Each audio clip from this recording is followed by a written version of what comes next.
Welcome to my channel, Adventures of Entertainment. Some facts and informations about Somnath Temple. History of Somnath. दोस्तों, भारत में उत्तर से लेकर दक्षिण और पूरब से लेकर पश्चिम तक अनेकों मंदिर हैं। ये मंदिर अलग अलग देवी देवताओं को समर्पित हैं और अलग अलग कालखंड में इनकी स्थापना हुई, और इन सभी मंदिरों की अपनी एक अलग कहानी भी है। इन मंदिरों से लोगों की न सिर्फ आस्था जुड़ी हुई है, बल्कि अनेकों परिवारों का पालन पोषण भी इनके द्वारा होता आ रहा है। ऐसा ही एक मंदिर स्थित है भारत के पश्चिमी छोर पर, जिसका एक लंबा इतिहास और दिलचस्प सफर रहा है।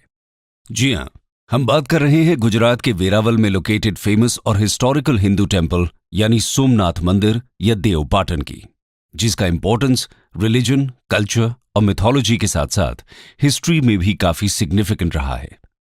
ये टेम्पल हिंदूज के मोस्ट सेक्रेड पिलग्रिमेज साइट्स में से एक है और इसे लॉर्ड शिवा के 12 ज्योतिर्लिंग श्राइन्स में से सबसे पहला ज्योतिर्लिंग माना जाता है।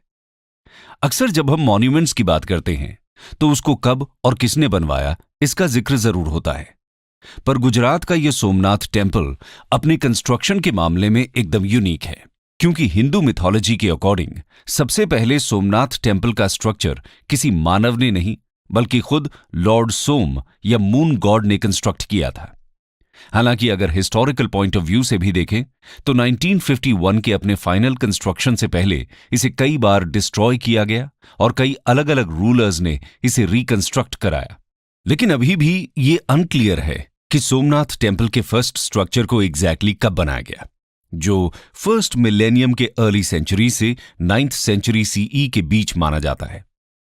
अगर बात करें स्ट्रक्चर की तो यह टेम्पल 3 मेजर पार्ट्स में डिवाइडेड है, यानी गर्भगृह, सभा मंडप और नृत्य मंडप। साथ ही इसकी पीक की ऊंचाई 150 फीट है और पीक पर लगे अर्न का वेट 10 टन है। इसके अलावा टेम्पल का मेन फ्लैग 27 फीट की ऊंचाई का है। तो दोस्तों, आइए बिना किसी देरी के समझते हैं इस ग्रेट आर्किटेक्चरल मार्वल के दिलचस्प इतिहास को। History of Somnath. दोस्तों, सोमनाथ की साइट एंशिएंट टाइम से ही एक पिलग्रिमेज साइट रही है, जिसकी वजह थी इसका एक त्रिवेणी संगम होना, यानी कपिला, हिरन और सरस्वती रिवर का कॉन्फ्लुएंस। और मिथोलॉजी के हिसाब से कहा जाता है कि जब एक कर्स के चलते मून गॉड सोम अपनी लस्टर यानी चमक खो देते हैं, तब इसी साइट पर सरस्वती रिवर में नहाने से उन्हें अपना लस्टर वापस मिल जाता है, यानी जिसे हम वैक्सिंग और वेनिंग ऑफ मून के नाम से जानते हैं। इंटरेस्टिंग बात यह है दोस्तों कि इसी ट्रेडिशन के चलते इस टाउन का नाम प्रभास यानी लस्टर पड़ा। इस टाउन के ऑल्टरनेटिव नेम्स जैसे सोमेश्वर या सोमनाथ भी इसी ट्रेडिशनल टेल से अराइज हुए हैं। हालांकि सोमेश्वर नाम का हिस्ट्री में मेंशन 9th सेंचुरी के स्टार्टिंग से देखने को मिला। इसका मेंशन 805 से 833 एडी तक रूल करने वाले गुर्जर प्रतिहार किंग नागभट्टा II के रिकॉर्ड्स में मिलता है, जिसमें कहा गया है कि उन्होंने सौराष्ट्र में कई पिलग्रिमेज साइट्स विजिट की, इंक्लूडिंग सोमेश्वर। हालांकि इस रिकॉर्ड पर हिस्टोरियन रोमिला थापर कहती हैं कि ये रिकॉर्ड्स टेम्पल एग्जिस्टेंस को इंप्लाई नहीं करते हैं और उस समय तक ये बस एक पिलग्रिमेज साइट मात्र ही था। हालांकि ऐसा माना जाता है कि पॉसिबली चालुक्य किंग मूलराज ने सोम यानी मून गॉड को डेडिकेटेड टेम्पल्स पहली बार इस साइट पर 997 सीई में बनाए। लेकिन कुछ हिस्टोरियंस ये भी मानते हैं कि शायद मूलराज ने बस पहले से बने एक स्मॉलर टेम्पल को रेनोवेट कराया होगा। 1950 के बाद हुए सोमनाथ साइट के एक्सकेवेशंस ने सोमनाथ टेम्पल के अर्लीएस्ट नोन वर्जन्स के कुछ फैक्ट्स को रिवील किया। एक्सकेवेशंस में एक 10th सेंचुरी टेम्पल के फाउंडेशन स्टोन्स मिले और साथ ही एक टेम्पल के वेल डेकोरेटेड वर्जन के नोटेबल ब्रोकिंग पार्ट्स और डिटेल्स मिले, जिसे गुजराती हिस्टोरियन मधुसूदन ढाकी महमूद गजनी द्वारा डिस्ट्रॉय किया हुआ टेम्पल मानते हैं।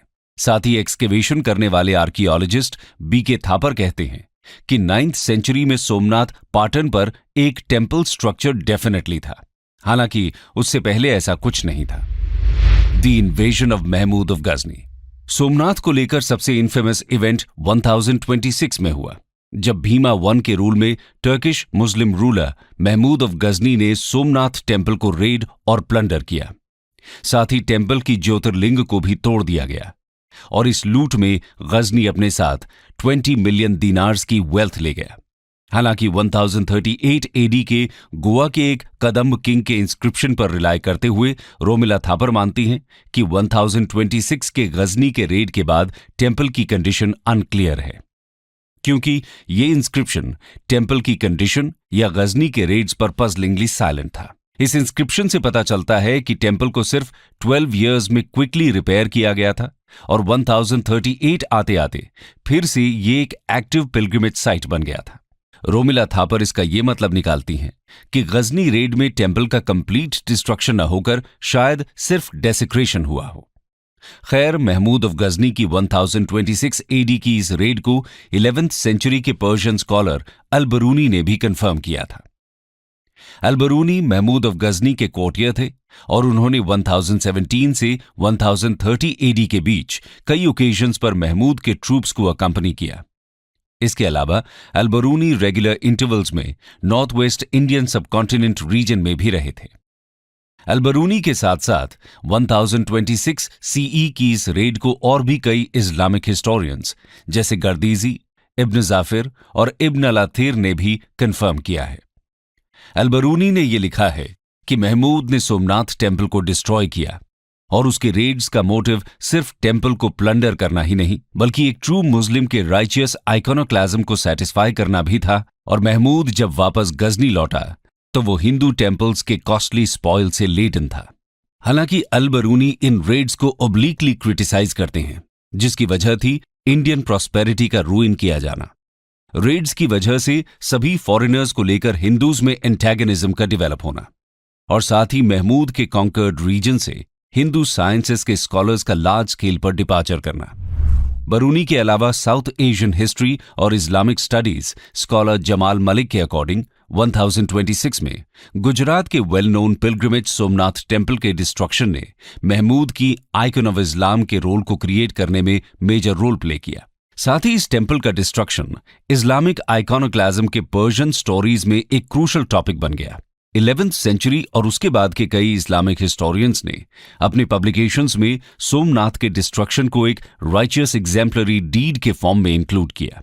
एक तरफ जहां इस बात ने पर्शियन साइड को एपिक ऑफ कॉन्क्वेस्ट की कल्चरल मेमोरी के थ्रू इंस्पायर किया और इन्हीं स्टोरीज और क्रॉनिकल्स ने महमूद को पर्शिया में मुस्लिम्स के एग्जेम्पलरी हीरो और इस्लामिक वॉरियर के स्टेटस पर एलिवेट किया, तो वहीं सोमनाथ ने हिंदूज को अपने रिकवरी, रीबिल्डिंग की टेल्स और एपिक्स ऑफ रेजिस्टेंस के थ्रू इंस्पायर किया।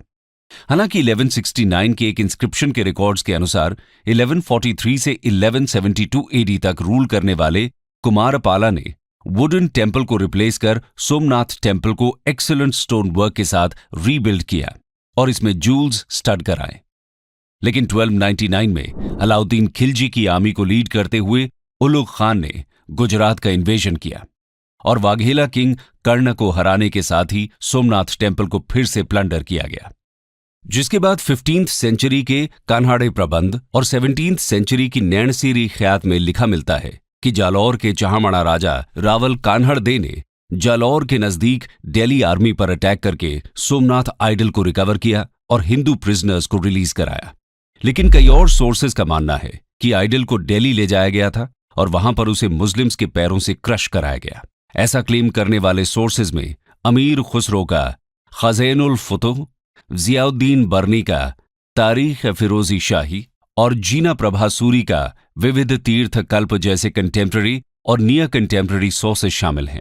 इसीलिए पॉसिबिलिटी ये भी हो सकती है कि सोमनाथ आइडल के कान्हड़दे द्वारा रेस्क्यू की स्टोरी पोस्ट कंटेम्प्ररी राइटर्स की एक फैब्रिकेशन हो। हालांकि ये पॉसिबिलिटी भी बताई जाती है कि खिलजी की आर्मी अपने साथ मल्टीपल आइडल्स को दिल्ली ले जा रही थी और शायद कान्हड़दे की आर्मी ने उसमें से एक को रिट्रीव कर लिया हो। खैर, इसके बाद 1308 में सौराष्ट्र के चूड़ासमा किंग महिपाल वन ने टेम्पल को रीबिल्ड कराया और 1331 से 1351 के बीच उनके बेटे खेंगरा ने यहां लिंगम को स्थापित कराया। हालांकि एक बार फिर 1395 में मंदिर को दिल्ली सल्तनत के अंडर गुजरात के लास्ट गवर्नर जफर खाना ने डिस्ट्रॉय किया और आने वाले कुछ ही सालों में फिर से 1451 में गुजरात के सुल्तान महमूद बेगड़ा ने टेम्पल को डेसिक्रेट किया। मुस्लिम रूलर्स के कंटिन्यूअस रेवेजेस झेलने वाला ये टेम्पल मुगल पीरियड में भी सेफ नहीं रहा और 1665 में मुगल एम्परर औरंगजेब ने बाकी टेम्पल्स के साथ ही सोमनाथ टेम्पल को भी डिस्ट्रॉय करने के ऑर्डर्स दिए। औरंगजेब ने साथ ही ये वार्निंग भी दी थी कि अगर हिंदूज ने टेम्पल में वर्शिप को दोबारा रिवाइव किया तो टेम्पल को कंप्लीटली डिमोलिश कर दिया जाएगा। हालांकि नॉर्दर्न इंडिया में मराठा एक्सपेंशन के चलते कई डिटीरियोरेटेड टेम्पल्स को रिवाइव किया गया और 1783 में इंदौर की महारानी अहिल्याबाई होलकर ने सोमनाथ टेम्पल को रीबिल्ड कराया। आज इस टेम्पल को ओल्ड सोमनाथ या अहिल्याबाई मंदिर के नाम से जाना जाता है, जो मेन सोमनाथ मंदिर से 200 मीटर की दूरी पर स्थित है। दोस्तों, इस तरह मिडीवल पीरियड में सोमनाथ मंदिर ने अनेकों आक्रमणों का सामना किया। अब आगे देखते हैं ब्रिटिश राज के समय इसके इतिहास को। वैसे तो उस दौरान बहुत खास डेवलपमेंट नहीं हुए, लेकिन ब्रिटिश राज के time proclamation of the gates एक फेमस इवेंट रहा। आइए जानते हैं इसके बारे में। British Raj and Somnath. दोस्तों, 1842 में ब्रिटिश इंडिया के गवर्नर जनरल लॉर्ड एलनब्रो ने proclamation of the gates issue किया, जिसके तहत उन्होंने अफगानिस्तान में काबुल की बैटल फाइट कर रही ब्रिटिश आर्मी को ये ऑर्डर्स दिए कि वो गजनी होते हुए इंडिया आए और महमूद ऑफ गजनी के टूम से सैंडलवुड गेट्स को वापस इंडिया लेकर आए।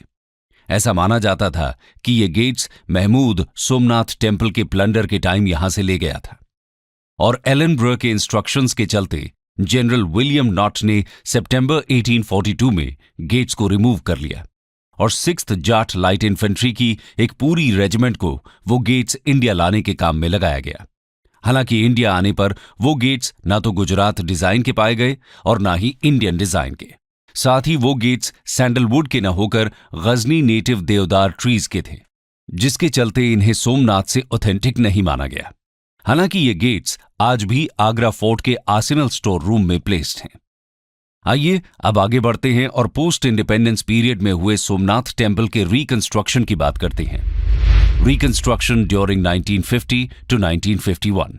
दोस्तों, इंडिपेंडेंस के पहले वेरावल जूनागढ़ स्टेट का पार्ट था, जिसके रूलर ने 1947 में पाकिस्तान ज्वाइन करने का फैसला कर लिया था। इंडिया ने इस एक्सेशन को कंटेस्ट किया और एक रेफरेंडम ऑर्गेनाइज करने के बाद जूनागढ़ को एनेक्स कर लिया गया, जिसके बाद 12 नवंबर 1947 को इंडिया के डेप्यूटी प्राइम मिनिस्टर वल्लभ भाई पटेल स्टेट स्टेबलाइजेशन के लिए आर्मी को डायरेक्ट करने जूनागढ़ जाते हैं। उसी विजिट में उन्होंने एक बार फिर से सोमनाथ टेम्पल के रिकंस्ट्रक्शन के ऑर्डर्स दिए और इसके बाद जब पटेल, के.एम. मुंशी और कांग्रेस के बाकी लीडर्स सोमनाथ के कंस्ट्रक्शन के प्रपोजल को लेकर गांधी जी के पास पहुंचे तो गांधी जी ने इस मूव को सपोर्ट किया। साथ ही उनका कहना था कि रिकंस्ट्रक्शन में लगने वाला पैसा पब्लिक से कलेक्ट किया जाए और टेम्पल को स्टेट से फंडेड नहीं होना चाहिए।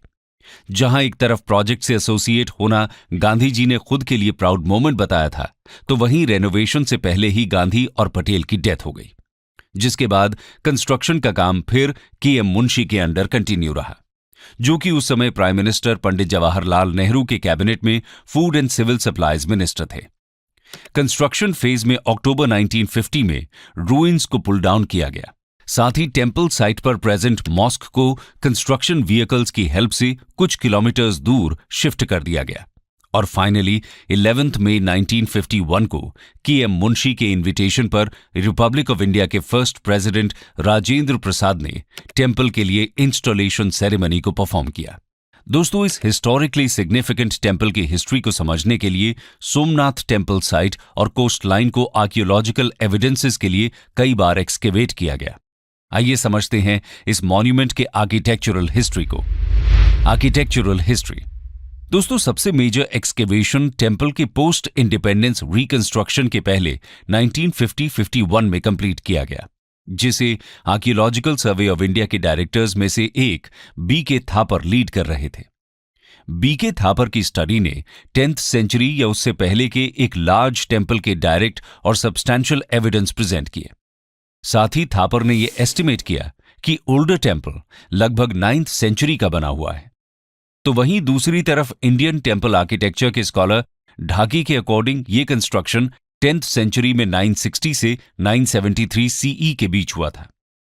इसके अलावा थापर स्टडी में कई आर्टिफैक्ट्स और रूइंस एंशिएंट स्क्रिप्ट के एविडेंसेस के साथ पाए गए, जो बेसिकली ब्राह्मी या उसके बाद की प्रोटो नागरी या नागरी स्क्रिप्ट्स थीं। दोस्तों, एंशिएंट स्क्रिप्ट्स में मिले ये एविडेंसेस सोमनाथ पाटन की एंटिक्विटी को लगभग फर्स्ट मिलेनियम कंफर्म करते हैं। हालांकि दोबारा सोमनाथ टेम्पल के पास कुछ सोमनाथ पाटन साइट्स को 1970s में M.K. धावलिकर और Z.D. अंसारी की लीड में एक्सकेवेट किया गया। इस बार कई लोकेशंस पर डीपर डिगिंग्स की गईं, जिसने ह्यूमन सेटलमेंट के 5 पीरियड्स के एविडेंस रिपोर्ट किए। इसके बाद 1992 में M.K. धावलिकर और इंडस वैली स्टडीज के लिए फेमस आर्कियोलॉजिस्ट ग्रेगरी पॉशल ने प्रभाष पाटन पर अपनी आर्कियोलॉजिकल डिस्कवरीज के एनालिसिस की रिपोर्ट सबमिट की, और इनकी एनालिसिस में Somnath site pre second millennium BCE period से ही एंशिएंट ह्यूमन सेटलमेंट के एविडेंसेस शो करती है। साथ ही उन्होंने इसमें एक पीरियड को प्री हरप्पन फेज के फॉर्म में भी डेट किया है। लेकिन ये डिस्कवरीज या तो सिरेमिक्स थीं या वेयर्स और ज्वेलरी, यानी उन्हें कोई भी एंशिएंट टेम्पल पार्ट्स नहीं मिले थे। दूसरी तरफ चार्ल्स हर्मन की क्रिटिकल रिव्यू के अकॉर्डिंग जो भी एविडेंसेस अवेलेबल थे, उनमें से कोई भी pre first millennium BCE era के सोसाइटी और कल्चर से डायरेक्ट लिंक्ड नहीं था। लेकिन वो कहते हैं कि इस बात के परसुएसिव एविडेंस मिलते हैं कि प्रभास पाटन एक अर्ली हड़प्पन साइट थी, जहां सेडिमेंट्री फार्मिंग के साथ कैटल शीपिंग भी प्रैक्टिस की जाती थी। हालांकि इसके अलावा जो प्रभास पाटन माउंट्स एक्सकेवेट किए गए वो 2000 से 1800 BCE के कंटिन्यूड पोस्ट हड़प्पन सेटलमेंट्स के एविडेंस शो करते हैं। कंक्लूजन। दोस्तों, ये थी कहानी इस फेमस मॉन्यूमेंट की, जो हिस्टोरिकल इंसिडेंट्स के साथ साथ हिंदुइज्म के फ्रीक्वेंट अप एंड डाउन का भी इंपॉर्टेंट सिंबल रहा। कई फॉरेन इन्वेजन्स और स्ट्रक्चरल डैमेजेस के बाद भी इस टेम्पल का एक एक्टिव पिलग्रिमेज साइट बने रहना न सिर्फ इस मंदिर की इंपॉर्टेंस को बल्कि हिंदुइज्म के रेजिलिएंट नेचर को भी रिप्रेजेंट करता है। इसके अलावा इस टेम्पल के रिकंस्ट्रक्शंस कंटेम्पररी इंडियन सोसाइटी के कल्चरल हेरिटेज और कल्चरल मेमोरी को बनाए रखने के एफर्ट्स को भी दिखाता है। दोस्तों, सोमनाथ टेम्पल के टूरिज्म को बढ़ाने के लिए और लोकल पॉपुलेशन के वेलफेयर को इंश्योर करने के लिए उस रीजन में मॉनेटरी इन्वेस्टमेंट्स एक बड़े बूंद साबित होंगे, और प्रेजेंट गवर्नमेंट द्वारा इस दिशा में लिए जा रहे इनिशिएटिव्स वाकई प्रेजवर्दी हैं। Thank you for watching video. Please like the video and subscribe my channel and press the bell icon.